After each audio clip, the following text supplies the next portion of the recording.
Kênh Alo Trà Vinh xin chào các bạn. Hôm nay thì mình sẽ chia sẻ cái cách mà mình làm bánh đúc mặn nè. Bột thì mềm mại và mình ăn 2 ngày vẫn ngon luôn á.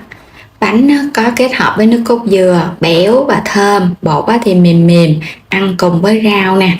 Mình có cho thêm nhân, tôm, thịt, ngon và đậm đà lắm. Bây giờ thì mời các bạn mình cùng xem video để biết cách làm nha.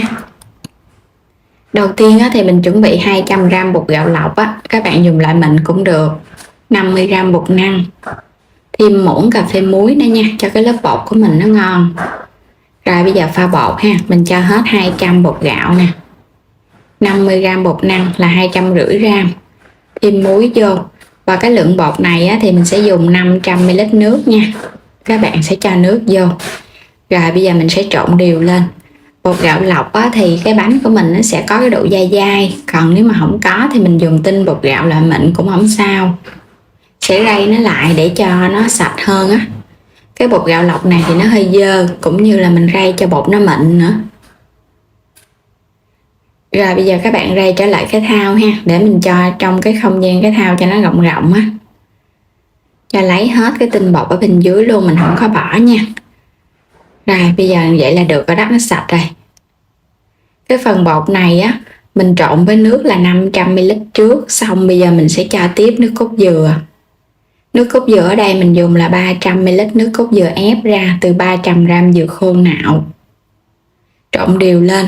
Còn nếu mà các bạn dắt nó hơi nhiều thì các bạn có thể dùng hoàn toàn bằng nước cốt dừa không. Rồi mình để yên nửa tiếng cho bột nghỉ. Tiếp theo mình chuẩn bị cái củ sắn gọt sạch vỏ, nửa cái củ cải đỏ, nửa cái củ hành tây trắng. Bên đây thì mình có thịt xay nha, khoảng nửa chén Tôm khô ngâm nước cho nó nở mềm ra thì nó sẽ thơm ngon. Hành lá nè, ít ngò nữa. Xắt củ sắn trước ha, mình sẽ xắt lát mỏng mỏng ra. Xắt cho nó mỏng thì nó đều phần nhân nó ăn ngon.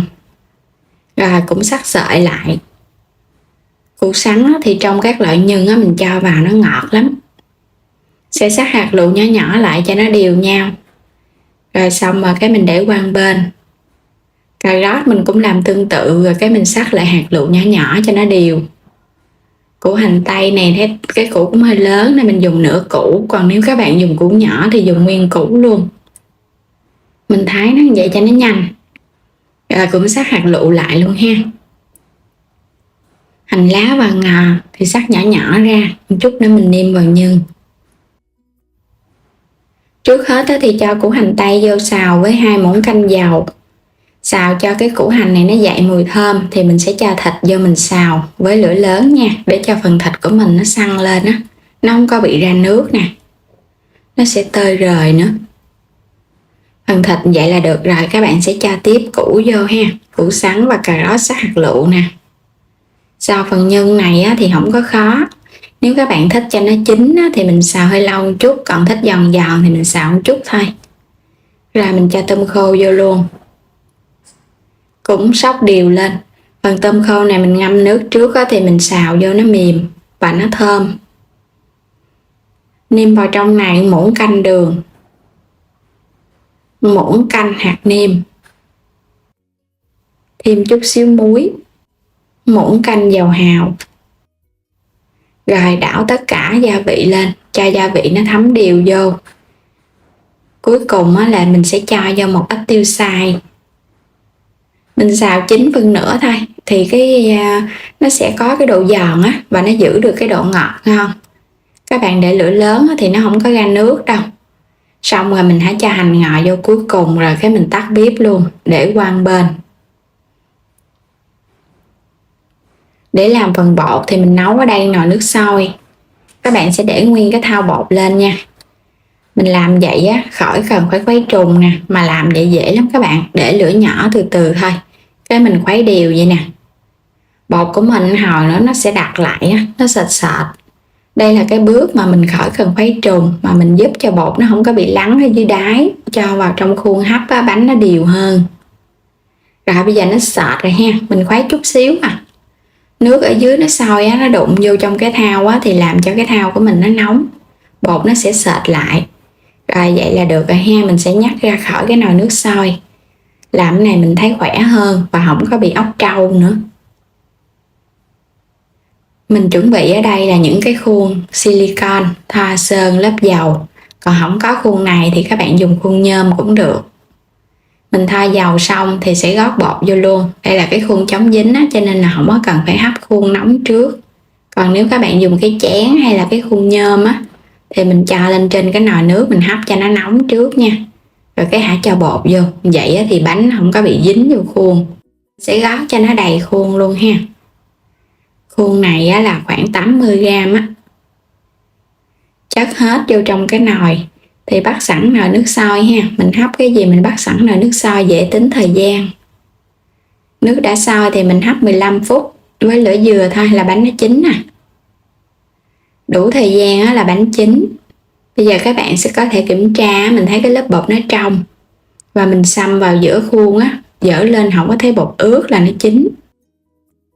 Lấy bánh ra thì chờ cho nó nguội chút là mình lấy ra khỏi khuôn được rồi. Bánh cái lớp mịn màng ha. Khuôn này thì nó không có dính, mình làm nó dễ lắm. Đó, nhìn cái bánh rất là ngon luôn ha. Lớp bột á thì nó mịn và nó láng nè. Cầm lên nó có cái độ mềm. Thường á, cái bánh đúc mặn thì các bạn làm bột á, nó phải mềm mại ăn nó mới ngon nha. Còn bột mà quá cứng là ăn không có ngon. Mình sắp ra hết rồi cái có thể cho nhân lên trên để ăn cùng. Hoặc là mình cho trực tiếp vào trong dĩa rồi cái các bạn cho nhân lên cũng được nữa. Trang trí lên cho nó đẹp mắt. Thêm chút xíu rau thơm nữa nè. Cái bánh này thì các bạn có thể kết hợp với giá trụng nè. Rồi cái mình là sắc thêm một ít rau thơm, sắc nhỏ nhỏ ra. Rồi cái thêm dưa leo. Rồi cái làm chén nước mắm chua ngọt ha. Nước mắm thì mình có công thức nhiều lắm cho nên là thường ăn bánh đó, các bạn làm đừng có mặn quá, ngọt ngọt. Chua chua ngọt ngọt ăn nó sẽ điều cái vị bánh hơn. Ngon quá nè. Lớp bột thì nó mềm, bên trong nó rất là mịn luôn. Thì các bạn cứ để yên trong cái khuôn nha. Mình hấp xong mình để qua ngày hôm sau ăn vẫn ngon luôn. Khi nào ăn thì hãy cho nhân vô. Còn nếu các bạn cho nhân vô thì sợ nó bị hôi á. Chan nước mắm lên cho nó ướt ướt thì ăn nó mới hấp dẫn. Wow, một cái bánh nè. Làm cái này các bạn khỏi cần nấu cơm mà mình ăn vẫn no bụng luôn á. Ngon lắm các bạn. Bột thì nó béo nước cốt dừa nè. Mình làm bằng cái nước cốt dừa ép nguyên chất cho nên là rất là béo.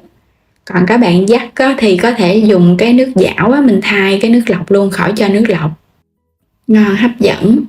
Mà làm công thức này mình thấy rất là dễ luôn. Các bạn cũng có thể áp dụng cái cách này làm cái khuôn lớn để mình làm bán luôn ha. Đến đây thì cảm ơn các bạn nha đã theo dõi ủng hộ kênh của mình. Vui lòng đăng ký kênh nếu chưa đăng ký kênh để nhận các video mỗi ngày miễn phí xem kênh ủng hộ mình nha. Xin chào và hẹn gặp lại ở video tiếp theo.